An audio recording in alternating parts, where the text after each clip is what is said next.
সতীসাধ্যী রমণীর এক কথায় জগৎ উল্টে যায়, হ্যাঁ যায় না?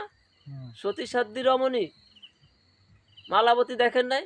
মালাবতীর স্বামীর কি অবস্থা? মালাবতীর স্বামী কুষ্ঠবেদী। হরে কৃষ্ণ। স্বামী নিন্দা কেউ করেন নাকি মায়েরা? হরে কৃষ্ণ। ভাগবত কথা শুনে কিন্তু বেশি লাভ হয় না যদি পতি নিন্দা করে। হ্যাঁ, এই এই যে শিব চতুর্দশী গেল না, শিব চতুর্দশী কি শিবের মাথায় জল দিচ্ছেন তো সবাই? হরে কৃষ্ণ দিচ্ছেন না? শিব চতুর্দশীতে, হ্যাঁ শিব চতুর্দশীতে মনে আছে সবাই, মনে ছিল কেউ যেতে পারছেন কেউ পারেন নাই, কেউ দিতে পারছেন পারেন নাই, ও তো অসুবিধা নাই। শিব চতুর্দশীতে আপনি জল দিলেন।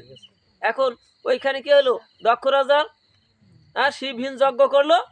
তখন কি করলো, শিবহীন যজ্ঞ যখন করলো তখন ওই সতী বললো যে এটা কি করে হলো, দেবের দেব মহাদেব সে আমার স্বামী, তারে বাদ দিয়ে তুমি যজ্ঞ করো, সবাইরে নিমন্ত্রণ দিলা, আমার স্বামীরে দিলা না, তাহলে কি অপমান করা হল না?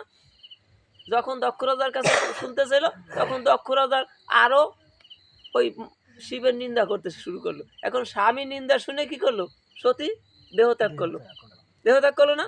তখন সে শিব কি করলো, যাই ওই দক্ষ রাজার মুন্ডটা কি মুন্ড ছিল ছাগের মুন্ড লাগাই দিল, এখানে সেট করে দিল।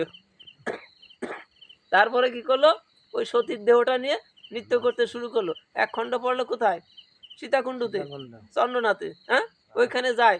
দেখেন না এই বছর অনেক মারাও গেছে ওখানে।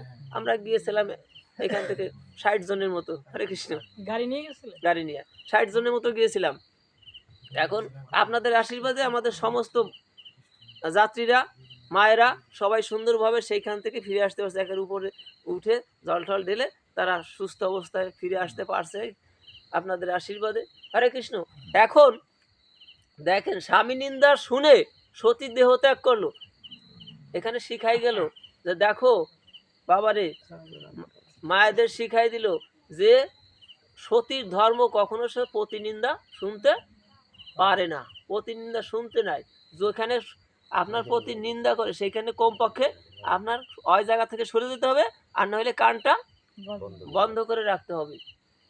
আর যদি কেউ পঞ্চমুখী হয়ে সেই ওনার তালে তাল দিয়ে দেন, স্বামীর নিন্দা করেন বাবা, ওই স্বামীর প্রতি নিন্দা করে জগৎপতিকে কস্মিন কালেও পাওয়া যাবে না, প্রতিনিন্দা করা যাবে না। তাহলে শিবের মাথায় জল দিয়ে কোনো লাভ হবে না। হরে কৃষ্ণ। তার কারণ কি, আপনি জগৎপতিকে পাবেন এই এই যে যাকে এই যে স্বামীকে আশ্রয় করছেন, এই স্বামীর মধ্যে দিয়ে জগৎ স্বামীকে লাভ করতে হবে। ওইখান থেকে আগুন ধরাবেন, একটা লাঠির মাথায় তো ধরাইতে হবে, একটা তাই না, পাটকাঠির মাথায় ধরাইতে হবে। তারপর সে আপনি সরাসরি আগুনে আনতে পারবেন? পারবেন, একটা মাধ্যমের দরকার আছে। এই জন্যই ওই যদি আপনার এই এই স্বামীকে সন্তুষ্ট করতে পারেন সেবা দিয়ে, তাহলে জগৎ স্বামী এমনিতে আপনার উপর সন্তুষ্ট থাকবেন। যদি